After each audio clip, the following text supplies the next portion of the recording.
బల్లలో పాల్గొనక ముందు వాక్యం చూసుకొని బల్లలో పాల్గొందాం.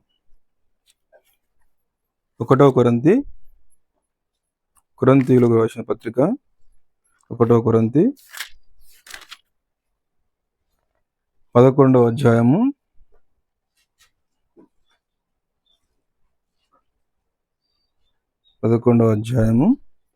23 నుంచి 31 వరకు మార్చి చదువుకుందాం. 23 నుంచి 31 వరకు మార్చి చదువుకుందాం. నేను మీకు అప్పగించబడిన దానిని ప్రభువు వలన పొందుతిని. ప్రభువైన యేసు తాను అప్పగింపబడిన రాత్రి ఒక రొట్టెనెత్తుకొని కృతజ్ఞతాస్తుతులు చెల్లించి దానిని విరిచి, ఇది మీ కొరకైన నా శరీరము, నన్ను జ్ఞాపకం చేసుకున్నట్టుకై దీన్ని చేయుడని చెప్పాను. ఆ ప్రకారమే భోజనమైన పిమ్మట ఆయన పాత్రను ఎత్తుకొని, ఈ పాత్ర నా రక్తం వలన ఆయన కొత్త నిబంధన, మీరు దీనిలోని ఇది త్రాగునప్పుడల్లా నన్ను జ్ఞాపకం చేసుకున్నట్టుకై దీన్ని చేయుడని చెప్పాను. మీ రొట్టెను తిని ఈ పాత్రలోని త్రాగునప్పుడల్లా ప్రభువు వచ్చే వరకు ఆయన మరణం ప్రచురించుదురు. కాబట్టి ఎవడు అయోగ్యముగా ప్రభు యొక్క రొట్టెను తినను లేక ఆయన పాత్రలోని త్రాగును, వాడు ప్రభువు యొక్క శరీరమును గూర్చియు రక్తమును గూర్చియు అపరాధి యగును. కాబట్టి ప్రతి మనుష్యుడు తను తాను పరీక్షించుకున్న వలను అలాగూ చేసి ఆ రొట్టెను తిని ఆ పాత్రలోనిది త్రాగవలను. ప్రభు శరీరం అని వివేచింపక తిని త్రాగువాడు తనకు శిక్షావిధి కలుగుటకి తిని త్రాగుచున్నాడు. ఇందువల్లనే మీరు అనేకులు రోగులై ఉన్నారు, చాలా మంది నిద్రించుచున్నారు. అయితే మనల్ని మనమే విమర్శించుకున్న ఎడల తీర్పు పొందక పోదుము. ప్రార్థన చేసుకుందాం. ప్రార్థన. పరిశుద్ధమైన దేవ, పళ్ళకు ముందున తండ్రి, ఇంతవరకు కాచి కాపాడిన ప్రేమత కొరకు నీకు వందనాలు చెల్లించుకుంటూ వస్తున్న తండ్రి, నీ వాక్య లేఖనాలను బట్టి ప్రభా 1 కొరింథీ 11వ అధ్యాయము 23 నుంచి ప్రభా 31 వరకు చదువుకున్నాం ప్రభా. ఈ వాక్య లేఖనాలను ప్రభా మాకు విరిచి వడ్డించమని చేయాలి చెప్పుకుంటూ వస్తుంటున్నాను. కృపలో జ్ఞాపకం చేసుకో ప్రభా. దీనుని దౌర్భాగ్యుని, ఎందుకు యోగ్యుని కాదు ప్రభా, ఎందుకు పనికిరానటువంటి వాడిని అవుతాను మీరు నాతో మాట్లాడమని చేయాలి చెప్పుకుంటూ కృప బలపరచమని, రక్తంతో నన్ను కడిగమని చేయాలి చెప్పుకుంటూ యేసునామమున స్తుతించి ప్రార్థించి అడిగి వేడుకుంటున్నాను తండ్రి. ఆమేన్.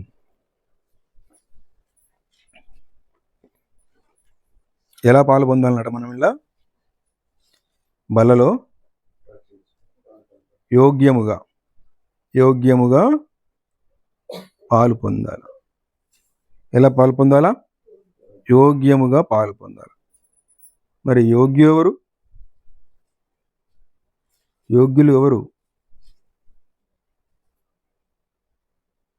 యోగ్యులు? మనం యోగ్యులమేనా మనం? చెప్పారు యోగ్యులైన వాళ్ళు చేతులాటరు. నేను యోగ్యుణ్ణి, నేను యోగ్యురాలను అని అంటూ చేయలాటరు. నేనైతే కాదు. మీరు లావటం అని చెప్తూ లావుతున్నా, నేను లావట్లేను కాదా? మరి లెవెల్ పాలు పొంది ఉన్నాడ. ఈ లెవెల్ యోగ్యంగా పాలు పొందానంట. అంటే యోగ్యంగా అంటే యోగ్యులు పాలు పొందాలి. మరి యోగ్యులం కానప్పుడు మనం ఎందుకు పాలు పొందుతున్నాం? మనం యోగ్యులం కాదు, కానీ దేవుని రక్తం ద్వారా దేవుడు మనల్ని యోగ్యులుగా చేసినాడు. దేవుడు ఒక్కడే యోగ్యుడు. ఆయన నమ్మిన మనం కూడా యోగ్యులం, కానీ మనం పాత్రలం కాదు, మనకు యోగ్యత లేదు. దేవుని రక్త ప్రోక్షణకి కింద మనం వచ్చినప్పుడు మనకు యోగ్యత దొరికినది. అందుకనే మనం యోగ్యంగా పాలు పొందుతున్నాం. దేవుడు ఒక్కడు మాత్రమే, యేసుప్రభు రక్తమే యోగ్యమైనది. యేసుప్రభు రక్తం ద్వారా కడగబడ్డాం కాబట్టి మనం కూడా ఆత్మీయంగా యోగ్యులమైనం.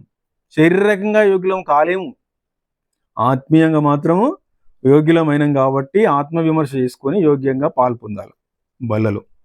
మరి యోగ్యంగా పాలు పొందుతున్నామా? ప్రతి వారం పాలు పొందుతున్నామా? చప్పుడు చేయరు. పాలు పొందలేమా? యోగ్యంగా పాలు పొందకపోతే మరి మస్తు శిక్షలు ఉన్నాయి. ఇలా చాలా శిక్షలు ఉన్నాయి యోగ్యంగా పాలు పంచుకోకపోతే.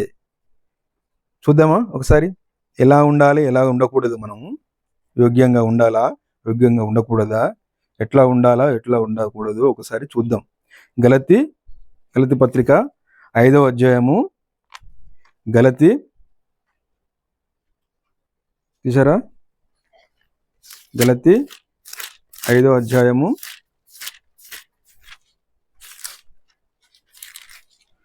25-26 వచనం, 2 వచనాలు 25-26. మనము ఆత్మను అనుసరించి జీవించు వారం అయితే ఆత్మను అనుసరించి క్రమముగా నడుచుకుందాము. ఒకరినొకరము వివాదమును రేపకయు, ఒకరి యందు ఒకరము అసూయ పడకయు, వృధాగా అతిశయ పడకయు ఉందము. మొదటిగా ఏంటిదనంటే ఇక్కడ వివాదము రేపక. యోగ్యంగా ఉండాలంటే ఏం చేయాలి? ముందుగా ఒకటి వివాదము రేపకుండా. వివాదము అంటే ఏంటిది? పోట్లాటలు పెట్టకుండా, పోట్లాటలకు పోకుండా, కోట్లాటలు పెట్టకుండా ఉండాలి.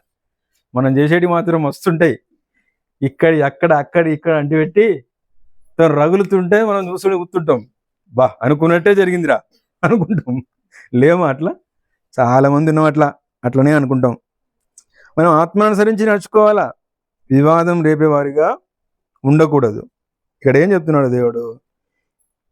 26వ వచనంలో ఒకరినొకరు వివాదమునకు రేపకయు, రేపకయు. సమస్యను పరిష్కరించే వారిగా ఉండాలి తప్ప సమస్యని సృష్టించేవారిగా, ఉన్న సమస్యని పెద్దగా చేసేవారిగా ఉండకూడదు. ఒకవేళ సమస్యను సృష్టించినాం అనుకో, ఒకవేళ ఉన్న సమస్యని పెద్దగా చేసినాం అనుకో, అది యోగ్యమైనది కాదు. అందుకనే అంటున్నాడు యోగ్యముగా చేయాలనంట బల్లలో. మనం అలా ఉంటున్నామా? యోగ్యముగా ఉంటున్నామా? అవునా? ఉంటున్నామా? ఖచ్చితంగా ఉండలేము. మన నోరు ఊకోదు, మన మనసు ఊకోదు. వాడికి వీడికి లొల్లు పెట్టించకుండా ఊకోదు మన మనసు. ఉన్న వాటిని పెద్దగా చేసి వెడల్పు చేసి అందరికీ తెలియజేసేట్టు చేస్తాం మనం. అవునా కాదా? చేస్తామా చేయమా? చేస్తాము. మత్తయి సువార్త మనం ఎట్లుండాలి మరి చూద్దాం. మరి మత్తయి సువార్త 5వ అధ్యాయం 9వ వచనం. మత్తయి సువార్త 5వ అధ్యాయము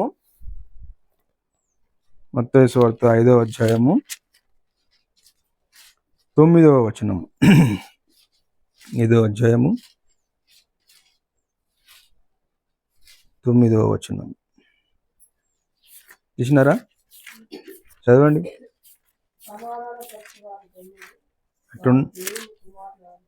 ఏందంట? సమాధాన పరచువారు ధన్యులు, వారు దేవుని కుమారులు అనబడుదురు. దేవుని కుమారులు అనబడాలంటే ఏం చేయాలంట? కాదు, వివాదం రేపాల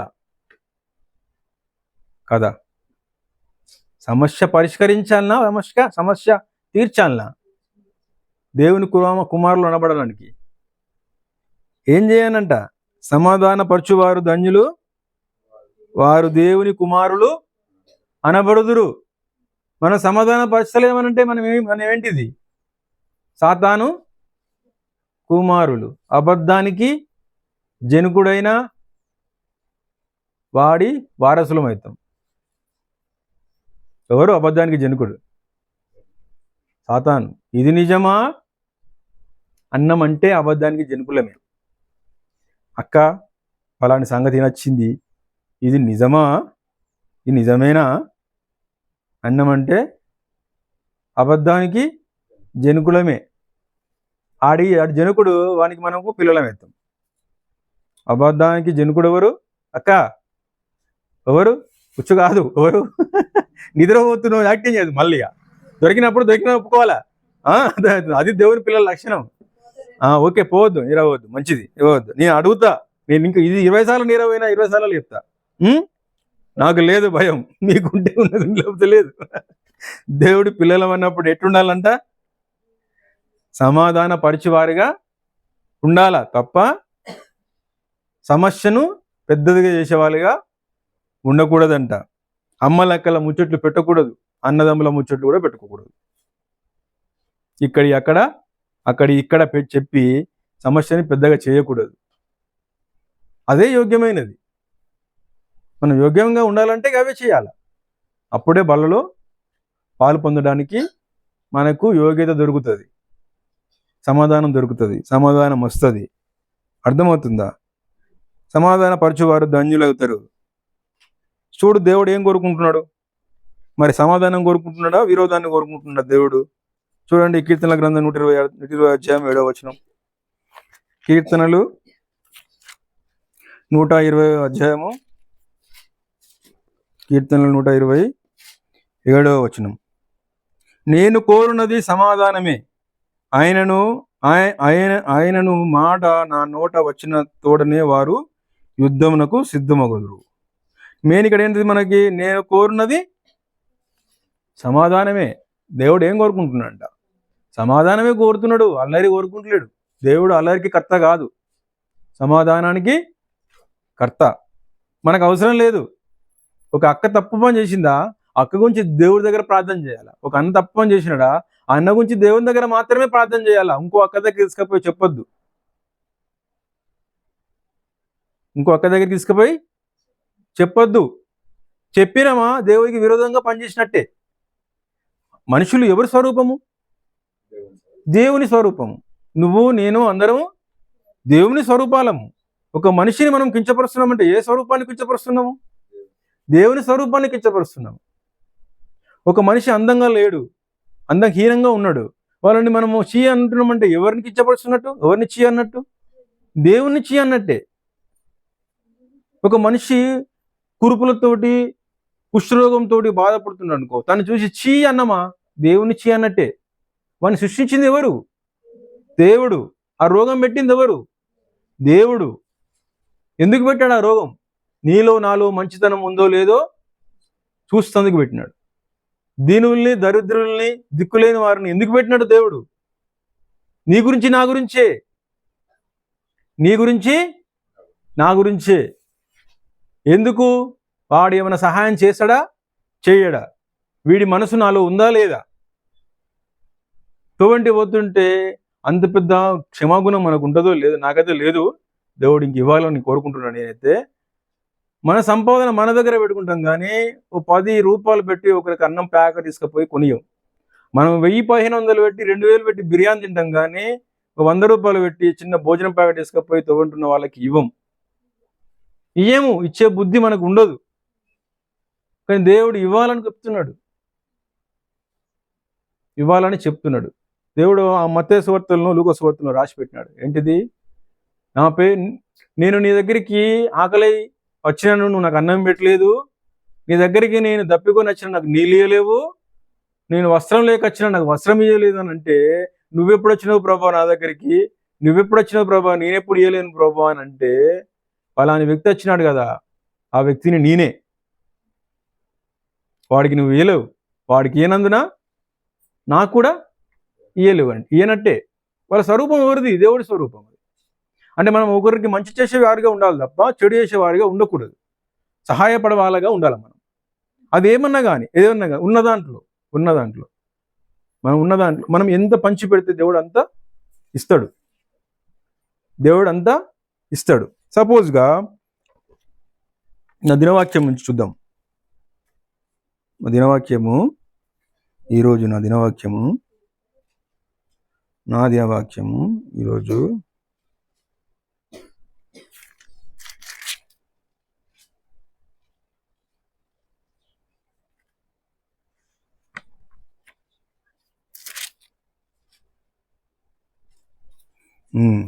ఇక్కడ చూద్దాము. లూకా సువార్త 19వ అధ్యాయము. ఇక్కడ 10 మంది దాసులకి ఒక్కొక్కరికి ఒక్కొక్క మీనా ఇస్తాడు దేవుడు. ఉపమానం చెప్తాడు దేవుడు ఇక్కడ, యేసు ప్రభు. ఒక్కొక్కరికి ఒక్కొక్క మీనా ఇస్తే, ఒక మీనా ఇచ్చినోడు 10 మీనాలు సంపాదించి పెట్టినాడు దాసుడు వచ్చేసరికి. ఒక్కొక్కడు ఏం చేసినాడు? ఒక మీనాకి 5 మీనాలు సంపాదించి పెట్టినాడు. ఇంకొకవాడు ఏం చేసినాడు? ఒక మీనాని ఆడ అట్లనే తువాలకు కట్టబెట్టి దాచిపెట్టినాడు. ఒక రోజు వచ్చింది, తన దాసుడు వచ్చి లెక్క అడిగినప్పుడు ఏమని చెప్పినారు? ఒక మీనా ఇచ్చినోడు, అయ్యా నువ్వు నాకు ఒక మీనా ఇచ్చినావు. ఈ వచనం, ఈ అధ్యాయం చదివితే అర్థమవుతుంది మీకు. 19వ అధ్యాయం. మీరు ఇంటికి అయినప్పుడు చదువుకోండి, సమయం లేకుండా కారణంగా ఇవన్నీ అవుతులేను నేను. ఈ ఎగ్జాంపుల్ చెప్తున్నాను, మీకు ఉన్నది చెప్తున్నాను స్టోరీ లాగా. ఏం చెప్పినాడు? 10 మీనాలు ఇచ్చినోడు, అయ్యా ఒక మీనా ఇచ్చినోడు ఏం చేసినాడు? అయ్యా నేను 10 మీనాలు సంపాదించిన అని చెప్పేసి ఇచ్చినాడు. బలా నమ్మకమైన మంచి దాసుడు అని మెచ్చుకున్నాడు యజమాని. ఇంకొకడు ఒక మీనా ఇచ్చినాడు ఏం చేసినాడు? 5 మీనాలు ఇచ్చినాడు. తనని కూడా బల నమ్మకమైన మంచి దాసుడు అని మెచ్చుకున్నాడు. ఇంకొకడు ఏం చేసినాడు? ఆ ఒక మీనాను దాచిపెట్టి, నువ్వు విత్తువాని దగ్గర విత్తే చోట కోయని వాడవు, విత్తని చోట కోయనివాడు. విత్తని చోట ఇంత పెద్ద మాట చూసినా ఇది. నువ్వు అక్కడ విత్తలేవు అలా నువ్వు ఓత్తవు. చదవండి ఒకసారి. ఇక్కడ ఏడో వచనం అంటే అది, అందుకతడు చెడ్డదాసుడా నీ నోటి మాటను బట్టి నీకు తీర్పు తీర్చబడదు నన్ను. అంతకుముందు ఒక వచనం చదవండి. నీవు పెట్టని దానిని ఎత్తుకుని వాడవు, విత్తని దానిని కోయు వాడవునైనా కఠినుడవు గనుక నీకు భయపడి దీనిని రుమాలున కట్టి ఉంచిదని చెప్పాను. ఇప్పుడు దీని ఏం చేయాలా? దానికి తెలివి ఉంటే, అమ్మా తనకు తెలివి ఉంటే ఏం చేయాలా? తీసుకుపోయి ఇక్కడ అంతే అంటాడు. నీకు తెలివి లేకపోతే నీ అటువంటి వాడినైనప్పుడు నువ్వేం చేయాలి? నా సాహుకారు దగ్గర పెడితే ఆ సొమ్ము నాకు డబ్బులు ఇస్తుండే, నాకు మిత్తాన్ని అత్తుండే అని చెప్పేసి అంటాడు. దేవుడు మనకి ఇవ్వకపోవడానికి కారణం. అందుకనే ఇక్కడ ఏమన్నాడు? ఇక్కడ లాస్ట్కి ఏమన్నాడు? ఇక్కడ దేవుడు ఉన్నవారికే, ఇక్కడ ఏముంది? ఇక్కడ ఉన్నవాడికే ఇస్తున్నాడంట దేవుడు. ఎందుకు ఉన్నవాడికి ఇస్తున్నాడు అంటే, నీ వద్ద నుండి మీనాన్ని తీసుకోవాలని వారికి ఇవ్వబడును, వారి 10 నాణములు కలవే. ఇప్పుడు 10 నాణాల నుండి తీసుకుపోయి ఇచ్చిండంట ఈ ఒక్క నాణాన్ని. 10 నాణాలు సంపాదించిండు చూసినావా? సంపాదించినోడికి ఈ ఒక్క నాణం తీసుకుపోయి ఇచ్చిండు. ఒక్క నాణం పాతిపెట్టినోడి నగ్గించలేక ఆ ఒక్క నాణం తీసుకొని ఎవరికి ఇచ్చినాడంట? 5 నాణాలకు ఇయ్యలే, 10 నాణాలు సంపాదించినోడికి ఇచ్చినాడు. అయ్యా ఆయన దగ్గర ఇంకొక నాణం 10 నాణాలు ఉన్నాయి కదా ప్రభువా, ఈ 5 నాణాలకు ఇయ్యండి అని చెప్పేసి అడుగుతుంటే లేదు. ఇక్కడ ఏం చెప్తున్నాడు దేవుడు? అందుకతడు కలిగిన ప్రతి వానికి ఇయ్యబడును, లేని వాని యుద్ధ నుండి వానికి కలిగినది తీసివేయబడునని మీతో చెప్పుచున్నాను. ఇది మనం వినడానికి నాకు మంచి అనిపించేది. ఈ వాక్యం వినడానికి, మనకి ఈ ఉపమానం వినడానికి మనకు భయం అవుతుంది, ఇష్టం అనిపించేది. ఎవరికి ఇష్టం అనిపించేది ఉపమానం వినడానికి? నాకైతే ఇష్టం అనిపించేది. కానీ నాకు దినవాక్యం ఈ రోజు నాది. నా దినవాక్యం ఈ రోజు మా కుటుంబ వాక్యం ఇది. కుటుంబంలో కూర్చొని చదువుకున్నప్పుడు నాకు ఇచ్చిన వాక్యం దినవాక్యం ఇది. ఇష్టం అనిపించేది ఎవరికి. మనం అనుకుంటాము ఎంత చేసినా మనకి అత్తలేదు, ఎంత చేసినా మనకు అస్తలేదు అంటే మనం ఏం చేస్తాం? అంటే మనం భయపడతాం. దేవుడు ఏం చేస్తాడు? మనకి ఇస్తాడు. ఇచ్చినప్పుడు దాన్ని రుమాలను కట్టి రూమ్లో పెడదాం, తాళం వేసి బండ పెడదాం అవసరం దాని పైన. అవునా కాదా? ఇయ్యాల దేవుడికైనా బీదలకైనా, లేకపోతే దాంతో వ్యాపారం చేసి 10 రూపాయలు సంపాదిస్తే ఆ 10 రూపాయలకి రూపాయి బీదలకి ఇవ్వచ్చు కదా. ఉన్నదాన్ని తీసుకుపోయి దాచిపెడితే ఎట్లా? ఈ మన గుణం గదే. అందుకనే ఉన్నోడికే ఇస్తున్నట్టు దేవుడు, లేనోడికి ఇస్తలేడంట. ఎందుకంటే లేనోడి దగ్గర ఇచ్చే గుణం లేదు, దాన్ని పంచిపెట్టే గుణం లేదు కాబట్టి ఇస్తాడు వానికి. మనకు లేదు, మనకు అస్తలేదు అంటే కారణం అదే. మనకు 1 రూపాయి. అందుకనే చూడు, మనం అప్పుడప్పుడు అనుకుంటాం దేవుడు ఏంది ఉన్నోడికే ఇస్తాడు అనుకుంటామా అనుకోమా? అరే వీళ్ళు ఇందుకు ఉన్నోళ్ళకే ఇంకా వెరుతూనే ఉంటారు. వాడు చూసినా కూడా లోకంలో కూడా వాడు దేవుని కుమారులు కాకపోయినా కూడా, వాళ్ళు రక్షణ పొందకపోయినా కూడా వాళ్ళు ఎదుగుతూ ఉంటారు. ఎందుకు? వాడికి పనిచేసే తత్వం ఉంటుంది, ఖర్చు పెట్టే గుణం తెలుసు, వాడికి పంచిపెట్టే గుణం తెలుసు. రతన్ టాటా ఉన్నాడు, అతని ఆస్తి చూసుకుంటే ప్రపంచంలోకి వెళ్ళే కుబేరుడు, ప్రపంచంలో మొట్టమొదటి కుబేరుడు స్థానంలో ఉంటాడు రతన్ టాటా. కానీ తను పంచిపెట్టిన ఆస్తి అంతా దగ్గర పెట్టుకుంటే, కానీ ఆయన ఆస్తి మొత్తం బీదలకే ఇచ్చినాడు. తన కుటుంబం అంటూ లేదు, తనకి ఖర్చు పెట్టే గుణం ఉన్నది. ఆయనకి ఇంకా ఇస్తున్నారు, ఇంకా వస్తుంది ఆస్తి. ఎంత ఇచ్చినా అంత వస్తున్నది. అది మనం నేర్చుకోవాలా. అది దేవుడికి ఇచ్చినప్పటికైనా, బీద ప్రజలకి పంచినప్పుడైనా. ఇచ్చే గుణం ఉన్నోడికే దేవుడు ఇస్తాడు, ఖర్చు పెట్టే గుణం ఉన్నోడికే దేవుడికి ఇస్తాడు. వృధా ఖర్చులు కాదు, ఉపయోగపడే ఖర్చులు. అమ్మా అక్క, ఉపయోగపడే ఖర్చులు, వృధా ఖర్చులు కాదు. మనం ఊరికే అనుకుంటాం, అంతే కదా. అనుకుంటామా అనుకోమా? ఊరికే ఇక నా బతుకు గింతే, చిన్నప్పుడు నుంచి చూస్తున్నా నా బతుకు గిట్ల పాడైంది, గట్లే ఉంటుంది. మనం గుణం మార్చుకుంటే మారుతుంది. మనం గుణం మార్చుకోవాలి.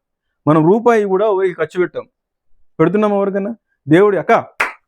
దేవుడి భాగం కూడా సరిగ్గా ఇవ్వం. మనం దశమ భాగం కూడా ఇవ్వం. 10 రూపాయలు సంపాదించుకుంటే రూపాయి దేవుడికి ఇవ్వాలా. కానీ మనమేం చేస్తాము, 10 రూపాయలు సంపాదించుకుంటే ఆ రూపాయి దేవుడిది కదా, ఆ రూపాయలకి వెళ్ళి 80 పైసలు దేవుడికి ఇచ్చి 20 పైసలు బీదలకి ఇస్తాం. మళ్ళీ అట్ట కాదు. 10 రూపాయలు సంపాదించుకుంటే దేవుడికి రూపాయి ఇచ్చేసేయాలా. నీకు ఏమన్నా ఇవ్వకపోతే అయితే నీ 9 రూపాయలకి వెళ్ళి ఇవ్వాలా. మళ్ళా దేవుడికి కాకుండా. అర్థమవుతుందా? నీకు ఇవ్వాలనుకున్నప్పుడు, నువ్వు దాన ధర్మాలు చేయాలనుకున్నప్పుడు 9 రూపాయలకి వెళ్ళి నువ్వు దాన ధర్మం చేసుకోవాలా. చెయ్యాలా, తప్పదు. అది చేస్తేనే నీకు మళ్ళీ 10 రూపాయలు వస్తాయి. ఉన్నట్టు రుమాలు కట్టుకొని పెట్టుకుంటే రావు. ఇక్కడ అదే చూసినాం మనం. ఇక్కడ ఒక్క మీనాన్ని ఇచ్చినోడు ఒక 10 మీనాలు సంపాదించిండు, ఇంకొకడు 5 మీనాలు సంపాదించిండు, ఒకడు పాతి పెట్టినాడు. ఇప్పుడు మనం అందరం పాతి పెట్టే స్థితిలో ఉన్నాం. మనం మనకిచ్చిన ధనాన్ని. అర్థమవుతుందా మీకు? కొంచెమని అర్థమైందా? మన బతుకులు ఎందుకు ఇట్లుంటున్నాయో అందుకే అట్లుంటున్నాయి. మనం ఇచ్చి చూడు ఒకసారి. ఇచ్చి దేవుని శోధించాలా. ఇయ్యక శోధించద్దు దేవుణ్ణి, ఇచ్చి శోధించాలి దేవుణ్ణి. ఇచ్చి పరిశీలించాలి దేవుని. ఏం ప్రభు నువ్వు ఈమను, నేను ఇచ్చినామన్న పరిస్థితి ఏంది అడుగు. అప్పుడు దేవుడి దగ్గర సమాధానం దొరుకుతుంది. దుర్మార్గుడు కాదు మన దేవుడు, నమ్మకమైన వాడు, అపనమ్మకమస్తుడు కాదు మన దేవుడు. ఇచ్చి చూడాలా దేవుడికి. అర్థమవుతుందా? ఏంది ఇక్కడ మనము వివాదం రేపకు, ఇది నా సబ్జెక్ట్ కాదు, మా సబ్జెక్ట్ మారిపోయినాము. అట్లా ఉండాలి మనం. వివాదం రేపకు ఉండాలి సంఘాలలో. అర్థమవుతుందా? మన బతుకులు మారాలంటే కూడా కొన్ని విషయాలలో మనం సహాయం చేసిన వాళ్ళుగా ఉండాలి. దేవుని బిడ్డలంగా అది నేర్చుకోవాలి. మనం లోకానికి ఉప్పై ఉండాలా, లోపానికి విలువై ఉండాలా. ఉప్పు అంటే దేనిలో వాడతారు? తినని కూరలో, ప్రతి కూరలో వాడుతాం. మనం రుచి కోసం వాడుతాం. మనం అందరం రుచివై ఉండాలా. లోకానికి రుచివై ఉండాలంటే అబ్బా వస్తుంది అని అంటాం. రుచి అంటే ఏంటిది? తినేటప్పుడే తిన్నాక ఏమనిపిస్తుంది? అబ్బా కమ్మ ఉంది అంటాం. అవునా కాదా? మన జీవితాన్ని చూసి కూడా ఎదుటోడు అబ్బా ఆడు మనిషిరా, మంచోడురా, పాపం మంచోడురా, అట్లా అంటాడు. నేను మంచోడు. వాడు కష్టాల్లో ఉన్నప్పుడు ఆదుకుంటే ఆడు మంచోడురా అంటాడు. అవునా కాదా? వాడు ఇస్తాడా ఇయ్యడా? ఇయ్యాల. నువ్వు ఇస్తాడా ఇయ్యడా నీ పని కాదు, అది దేవుడి పని. అది ఒకవేళ ఇయ్యకపోని దేవుడిని దానికన్నా ఎంతగానో ఎక్కువ ఇస్తాడు. కానీ ఆ నమ్మకంతో ఇయ్యాల. దేవుడు ఇస్తాడన్న నమ్మకంతో ఇయ్యాలి తప్ప ఇస్తాడో ఇయ్యడో అన్న నమ్మకంతో ఇయ్యద్దు. లేకపోతే నీ సంపాదనలో కొంచెం భాగం దేవునికి ఇచ్చిన తర్వాత కొంచెం భాగము బీదల కోసం ఖర్చు పెట్టడానికి కోసం పెట్టుకోవాలి పక్కన. చాలా మంది పెద్ద వాళ్ళు అంతా అట్లనే చేస్తారు. ధనవంతులు అంతా అట్లనే చేస్తారు. చాలా మంది వాళ్ళు సమకూర్చి అందరికి పెట్టకపోతే ఈ లోకంలో సగం దరిద్రులు ఉందరు. అర్థమవుతుందా మీకు? అట్లా ఉండాలి మనం. అర్థమవుతుందా? మన సంఘంలో మనం ఎట్టుండాలా? మళ్ళీ వివాదం రేపకుండా ఉండాలా. మన దేవుడు ఎవరు? సమాధానకర్త. సమాధానపరచువారు ధన్యులు, వారు దేవుని కుమారులు అనబడతారు. దేవుడు కోరేది సమాధానమే. అర్థమవుతుందా? ఒకటిగా మనం ఏం చేయాలా? ఒకటవదిగా వివాదం రేపక సమాధానం చేసేవారిగా ఉండాలి తప్ప వివాదం రేపవారిగా ఉండకూడదు. రెండవదిగా చూద్దాం రండి. గలతీ పత్రిక 5:26. గలతీ 5:26. రెండవది ఏంటిది? ఇక్కడ అదే అధ్యాయంలో ఫస్ట్ మనం ఏం చూసినాము? వివాదం రేపకయు చూసినాం. అక్కడ కామ ఉంది, గుర్తుందా? చూసిరా? చూడండి ఒకసారి ఏముంది 26లో. ఒకరినొకరు వివాదమునకు రేపకయు. రెండవదిగా ఆడ కామ పెట్టినాడా? కామ ఉంది. తర్వాత ఏముంది? ఒకరి అందుకరము అసూయ పడకయు. ఒకరినొకరు ఎట్టుండాలంట? అసూయ పడకయు. వివాదము రేపక ఉండాలా, సమాధానం కర్తయ్యే ఉండాలా, సమాధానం కలిగి ఉండాలా. అప్పుడు యోగులం అవుతాం మనం బలలో పాల్పొందడానికి. ఇంకొకటి ఏంటిదంట? అసూయ పడకై ఉండాలా. మనకి ఎవరి మీద అయినా అసూయ ఉందనుకో, ఎట్లా ఏర్పడుతుంది? మనము శరీరము అసూయ అంటే ఏంటిది? ఒకరికి ఏమైనా ఉంటే దాన్ని చూసి ఇది నాకు ఎందుకు లేకపోయే వాడికి ఉంది అని అనుకోవడమే అసూయ. అవునా కాదా? మన శరీరం పనిచేయకూడదు అక్కడ. మన శరీరము పనిచేయకూడదు ఎవరికైనా ఏమైనా ఉన్నప్పుడు. అసూయ పడద్దు మనం. అసూయ పడకూడదు. అసూయ పడితే అది దేవుని చిత్తానికి విరుద్ధమైన మాట అది. అసూయ పడద్దు. సంఘంలో ఎవరి మీద అసూయ పడద్దు. ఒక ఎగ్జాంపుల్ చెప్తాను నేను. ఇప్పుడు మనము ఎవరైనా చూసి మనం అసూయ పడుతున్నాం అనుకో, సంఘంలో ఉన్న మనమే కొద్దాం, ఇక్కడ ఉన్న 7 మంది సంఘం మనం ఉన్నాం. ఈ సంఘంలో ఒకరి మీద ఒకరికి మనకి ఏముంటుంది? ఖచ్చితంగా అసూయలు ఉంటాయి. ఈ అక్కనేనా, ఈ అక్కనే ప్రార్థన చెప్తుందా, ఈ అక్కకేనా అంతా అని ఏదో ఒకటి. అక్క ఇద్దరు వచ్చి మళ్ళీ ఒక్కడ కూర్చున్నారు, మీరు కింద రాని, లేకపోతే పడుకోవద్దమ్మా. నేను ఎన్నిసార్లు నేను మళ్ళీ చెప్తా, సరేనా? గుర్తుపెట్టుకోండి, పడుకోవద్దమ్మా. దేవుడు సాధారణ అంత ఎత్తుకపోతాడు. ఉన్నదే కొద్ది మంది, మనము అంత ఉన్నది ఎత్తుకపోతాడు దేవుడు. అయితే ఏం చేయాలంట? మనం ఇప్పుడు అసూయ పడకూడదు. ఒకవేళ గిట్ట మన కాలు చెయ్యి మనం ఏమైనా పని చేసినాం అనుకో, సంఘంలో అసూయ పడ్డాం అనుకో, ఇప్పుడు ఏమైతే ఒక ఎగ్జాంపుల్ చెప్తా. మనం తొక్కు పెట్టుకుంటాం, తెలుసు కదా? ఎండాకాలం ఇప్పుడు తొక్కులు పెడతారు. తొక్కు వాళ్ళు తయారెత్తారు, మనమే తయారెత్తాం. మన చేతులతోటి మనమే ఇసుకుతాం. ఇసుకి కలిపి మంచిగా ఊరబెడతాం. ఊరబెట్టిన తర్వాత తీసేటప్పుడు చేపెట్టి ఇస్తామా, గంట పెట్టి ఇస్తామా? చేసింది దేనితోటి? చేయితోటి. మరి చేపెట్టి తీయచ్చు కదా?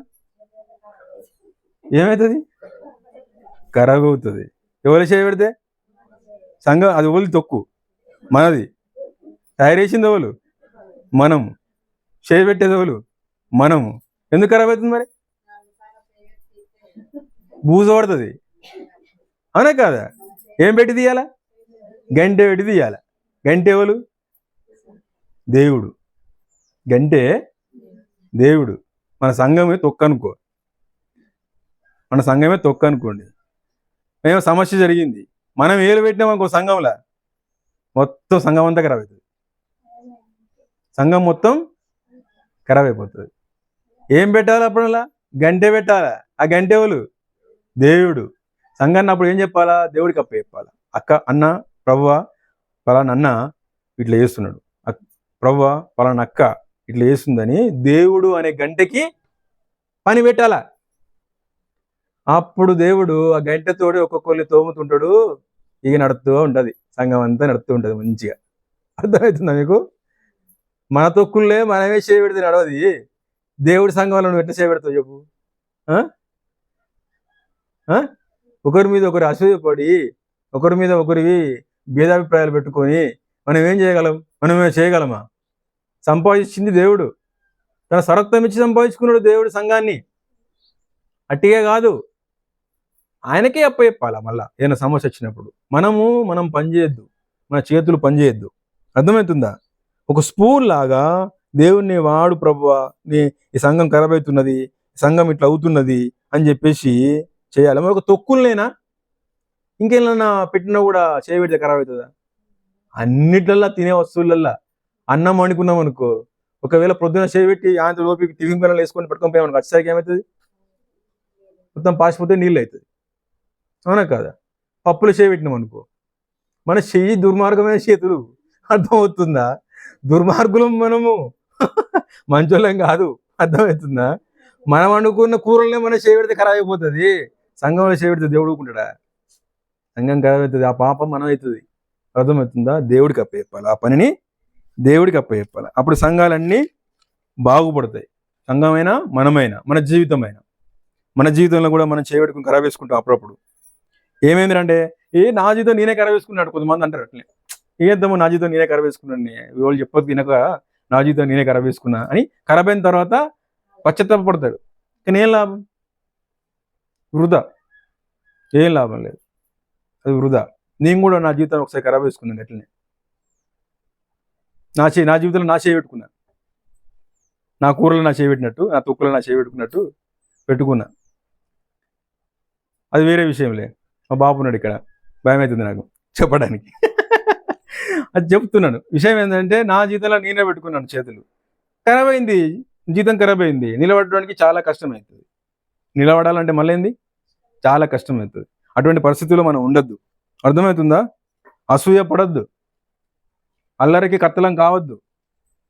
సమాధాన పరిచేవారిగా ఉండాలి తప్ప సమస్యను సృష్టించేవారిగా ఉండకూడదు. మనకు సమాధాన పరచాలంతే. మన చిచ్చులు పెట్టచ్చు కానీ పెట్టద్దు. మనతో అవుతుంది కానీ అది మన పని కాదు, అది సాతాను పని. మనం చేస్తున్నామంటే మనం సాతాను కుమారులం అవుతుంది తప్ప దేవుని కుమారులు కాము. ఇక్కడ ఏమైంది, సమాధాన పరచువారు దేవుని కుమారులు అనబడుదురు. మత్తయి సువార్తలో చెప్పాడు కదా 5వ అధ్యాయం 9వ వచనంలో. అవునా కాదా? మరి దేవుని కుమారులు సమాధాన పరచాలి తప్ప అల్లరికి కర్తలం కావద్దు, అసూయ పడద్దు. అర్థమవుతుందా? మూడవదిగా అదే గలతీలో 26వ వచనము, 5వ అధ్యాయం 26వ వచనంలో 3వ భాగాన్ని చదవండి. వృధాగా అతిశయ పడకయు ఉందము. అతిశయం అంటే ఏంటిది చెప్పురి?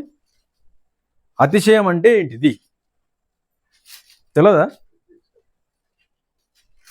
అతిశయం అంటే ఏంటిది? ఏంటి చెప్పురు మరి, చెప్పండి అక్క. అతిశయం అంటే ఏంటిది తెలుసుకోవాలి. ఇవన్నీ మనము కాదా అట్టిగే ఉత్తికినే నామక వ్యవస్థ చదువుకుంటూ పోదామా? పరిశీలించాలా, ఏంటిది ఈ పదాలకు అర్థమని తెలుసుకోవాలా. అతిశయం అంటే మనకు లేనిది కూడా ఉన్నదని చెప్పుకోవడము, ఉన్నదని చూపించుకోవడము, అతిశయపడము. మనకి ఇచ్చిన దాన్ని ఎవరిచ్చినారు? అది దేవుడు ఇచ్చినని చెప్పేసి సంతోషపడాలి తప్ప నాకు ఇచ్చినాడు నీకు లేదని అతిశయపడద్దు, చూపించుకోవద్దు. నాకు పాటలు పాడొచ్చు, నాకే పాటలు పాడొచ్చు, ఇంకొవరికి పాడరాదు. నాకే వాక్యం చెప్పొచ్చు, ఇంకొవరికి వాక్యం చెప్పరాదు.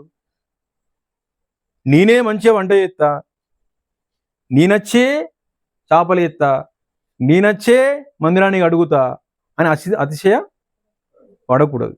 దేవుడు ఇచ్చిండు పని చేయమని చేయాలంతే. దానికి ఫలితం దేవుడిస్తాడు. ఆ ఫలితాన్ని పోకుండా చేసుకోవాలంటే ఏం చేయాలంటే మనం అతిశయపడదు. దేవుడు మందిరంలో పనిచేయడానికి ఎవరికైనా దేవుడు అప్పచెప్తాడు. దేనితోనైనా చేయించుకోగలడు దేవుడు. ఎవరితోనైనా చేయించుకోగలడు దేవుడు. అర్థమవుతుందా? ఎవరితోనైనా దేవుని పనిని చేయించుకోగలడు. వృధాగా అతిశయపడద్దు. కొంతమంది చాలామంది 10th పాస్ కాకుండా కూడా నేను పాస్ అయినా అని చెప్పుకుంటారు. 10 మార్కులతోనే 35 మార్కులు వస్తే పాస్ కదా, అవునా కదా? 35 మార్కులు వస్తే ఏ సబ్జెక్టులో అయినా పాసు. 35 మార్కులతో పాస్ అయినా అని చెప్పుకోరు కొంతమంది. నాకు 50 వచ్చినాయి, నాకు 60 వచ్చినాయి అని చెప్పుకుంటారు. దాన్ని కూడా అతిశయమే.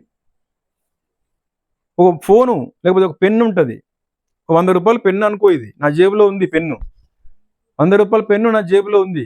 ఈ పెన్ను ఎవరిదో నేను అడకచ్చుకొని పెట్టుకున్నా, అమ్మన్నా పెన్ను బాగుంది మంచిగా ఉంది అని అంటే, అన్న 100 రూపాయలు అన్నా కొనుక్కున్నా మొన్ననే, పెన్ను నాది కాదు చెప్పుకొని అతిశయపడతారు చాలామంది. అది కూడా అతిశయమే. అర్థమవుతుందా? ఫోన్లు, చీరలు, చాలామంది చీరలు పట్టుకపోతారు, నగలు చాలామంది ఉంటారు. పెళ్ళిళ్ళకి వెనకట్టు పట్టుకపోతురు, ఇప్పుడైతే ఒడితలేదు కానీ పట్టుకపోతురు. చీరలు పట్టుకపోతురు, నగలు పట్టుకపోతురు. ఇప్పుడు పోయి ఏం చెప్పుకుంటారు వాళ్ళు? పోయి చీర మంచిగా ఉంది అంటే, మొన్ననే తమ్ముడు నీ ఇద్దరం కలిసిపోయి షాపింగ్ మాల్కి పోయి 10,000 పట్టుకొని వచ్చిండు అని గొప్పలు చెప్పుకుంటారు. దాన్ని కూడా అతిశయం అంటారు. లేని దాన్ని ఉన్నదని చెప్పుకోవడము అతిశయము. ఉన్నదాన్ని కూడా ఇది నాది, నేను సంపాదించుకున్నా అని చెప్పుకోవడం కూడా అతిశయమే. మరి ఎట్లుండాలా? లేనిది ఉన్నదని చెప్పుకోవద్దు, ఉన్నదాన్ని కూడా ఉన్నదని చెప్పుకోవద్దు. అది నీకు సంపాదించుకుంది కాదు, దేవుడిచ్చింది. అవునా కాదు? నువ్వు సంపాదించుకునేది కాదు, అది దేవుడు ఇస్తే ఒకవేళ నువ్వు సంపాదించుకుంటావు అంతే. నేను కష్టపడ్డా, నేను సంపాదించుకున్నా కాదు. దేవుడు ఆరోగ్యం ఇవ్వకపోతే నువ్వెక్కడ కష్టపడతావు? ఆరోగ్యం దేవుడు ఇవ్వకపోతే నీకు ఎక్కడ కష్టపడుతుందా? ఒక్కసారి కీళ్ళ నొప్పులు పెట్టిననుకో దేవుడు, ఏం కష్టపడతావు? మనతోని కాదు. దేవుడు తన ప్రియుల్ని కూర్చోబెట్టి కూడా సాధగలడు. మనం కష్టపడి సంపాదించడం మనం ఫీల్ అవుతున్నాం తప్ప దేవుడు కూర్చోబెట్టి కూడా మనల్ని పోషించగలడు. అంత సమర్థత దేవుడికి ఉన్నదా లేదా? అంత సమర్థత దేవుడికి ఉందా లేదా? ఉంది. చూడండి 127వ కీర్తన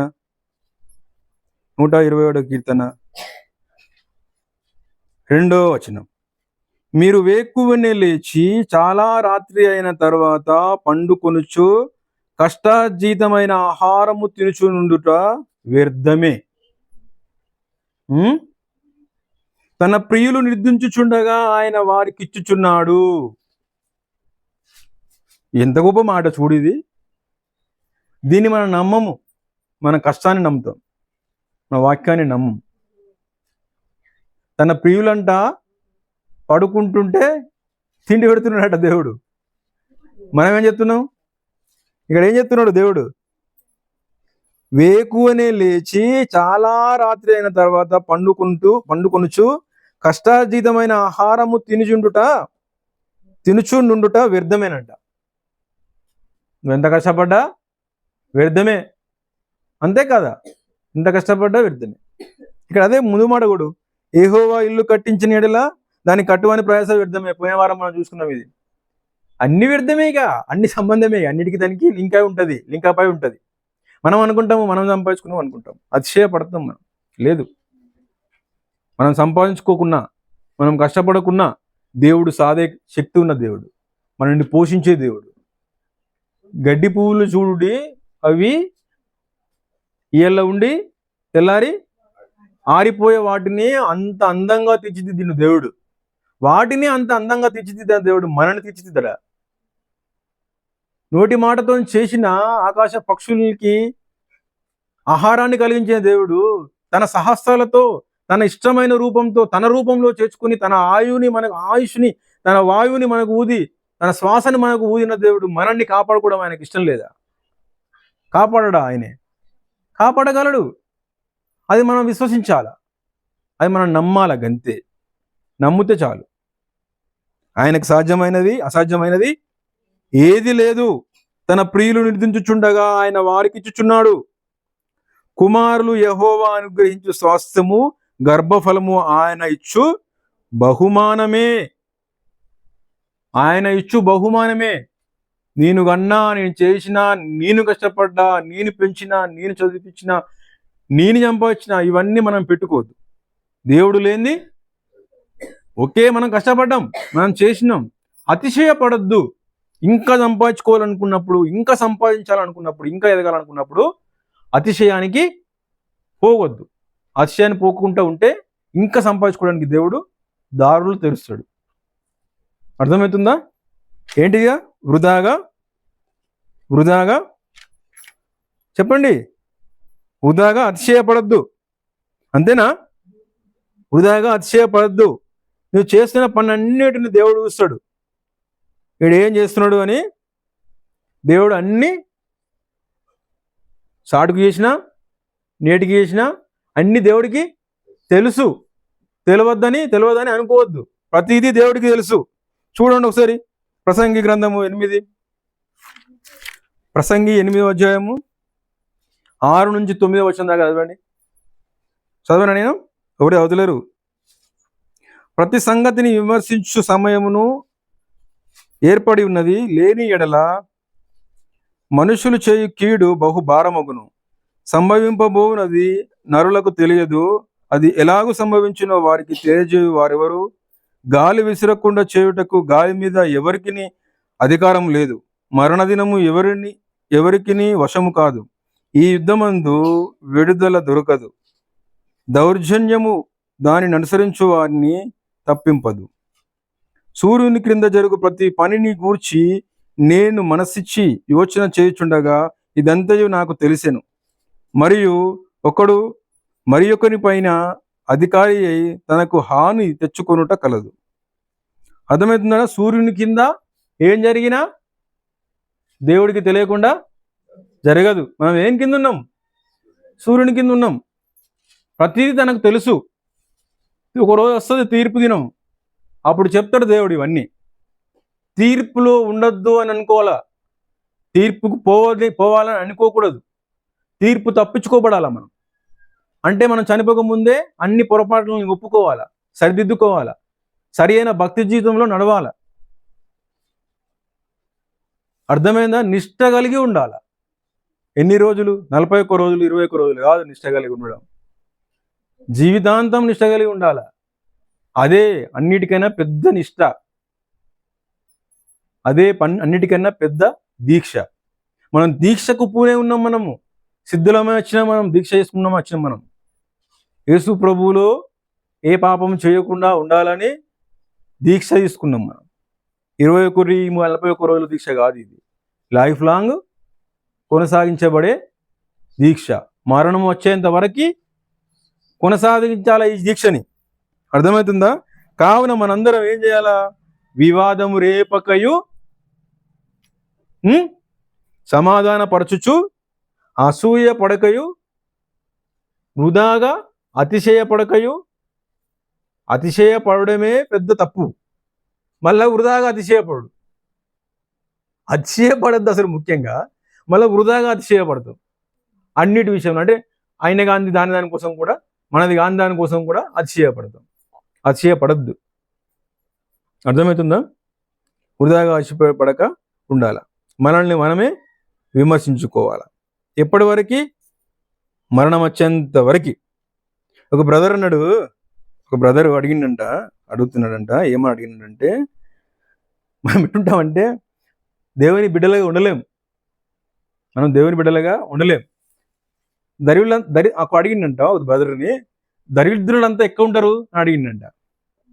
దరిద్రులంతా ఎక్కడుంటారంటే తను చెప్పిండంట సమాధానము, ఒక మంచి పెద్ద చర్చి తీసుకుపోయి చూడు, పోయేలా కూడా పో, అంతా అల్లే అని చెప్పిండట. అంతా అల్లే దరిద్రులట. ఏడున్నారట దరిద్రులంతా? చర్చిలలో ఉన్నారంట దరిద్రులంతా. కాదా?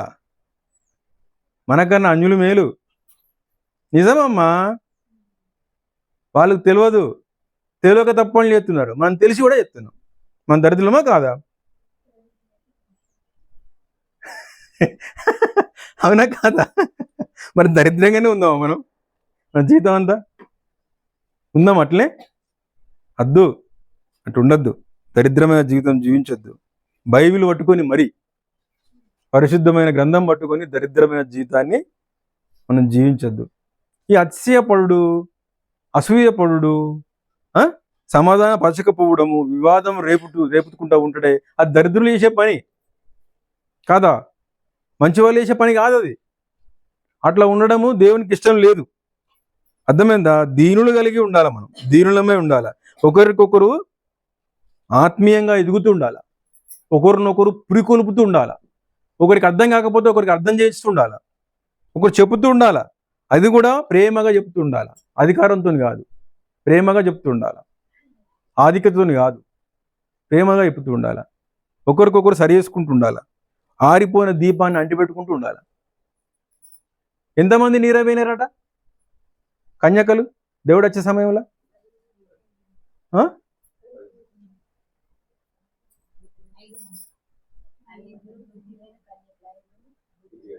పడుకున్న వాళ్ళు ఎంతమంది?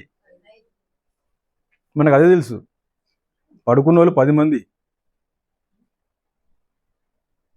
కాదా? 10 మంది పడుకున్నారు, 5 లేచిరు, 5 లేవలేరు. మనం ఒకటే జాతర ఏం తెలుసు? 5 పడుకున్నారు అంటాం మనం.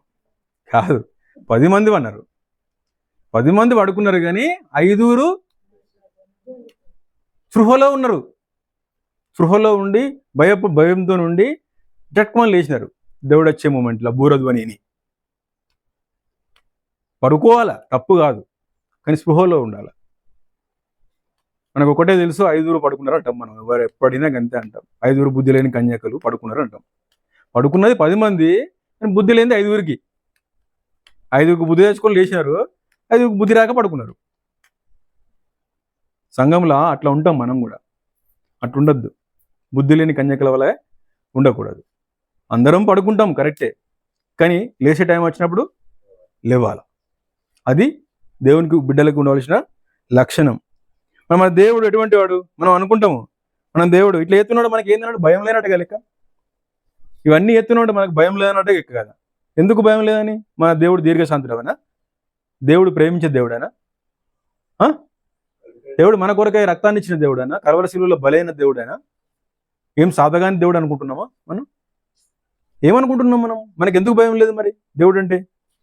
చూడండి ఒకసారి కీర్తనలు. మన దేవుడు ఎటువంటి వాడా? దేవుడికి ఇంకో కోణం ఉంటుంది, చూడండి ఒకసారి. ఆ కోణాన్ని మనం చూపించుకోవద్దు, ఆ కోణంలోకి మనం రావద్దు, ఆ కోణం కిందికి మనం రావద్దు. చూడండి కీర్తన గ్రంథం 89 అధ్యాయము 7వ వచనం. 89:7. పరిశుద్ధ దూతల సభలో ఆయన మిక్కిలి భీకరుడు, తన చుట్టూనున్న వారందరికంటే ఎవరు? ఏంటంట? భీకరుడట, భయంకరుడట. మన దేవుడు ప్రేమ స్వరూపం అని చెప్పి భయపడకుండా ఇష్టం వచ్చినట్టు చేయొద్దు. ఆయన భీకరతత్వాన్ని, అర్థమైందా? ఆయన భీకరతత్వాన్ని, ఆయన భయంకర తత్వాన్ని చూడొద్దు, చూసేటట్టు చేసుకోవద్దు. భయభక్తులతో జీవించి దేవుని బలలో పాల్పొంది మన మరణాంతం వరకు, దేవుడు వచ్చేంత వరకు తనను జ్ఞాపకం చేసుకుంటూ బలలో పాల్పొందుకుంటూ ఒకరినొకరు ప్రేమ సమాధానం కలిగి జీవించుకుంటూ ముందుకెళ్ళాల. అదే దేవుడి పిల్లల లక్షణం. ఒకరికొకరికి సహాయం చేసే గుణంగా ఉండాలి, లేని వారికి ఇచ్చే గుణంగా ఉండాలి. ఇవాళ 10 రూపాయలు మనకు ఉంటే రూపాయి దానం చేసే గుణంగా ఉండాలి. రేపు ఎట్లా నాకు అనుకోవద్దు, రేపటి దినం దేవుడు ఎరుగుతాడు. ఎరగడా దేవుడు? రేపటి దినం దేవుడు ఎరుగుతాడు. మనం భయపడద్దు, ఇచ్చి చూడాల. నువ్వు ఇచ్చి చూసి శోధించాలి దేవుణ్ణి. ఇచ్చినాక శోధించాల. నేను ఇచ్చినా కదా ప్రభా, నువ్వు ఏమన్నా, మరి నా పరిస్థితి ఏంది అని రేపు అడగాల.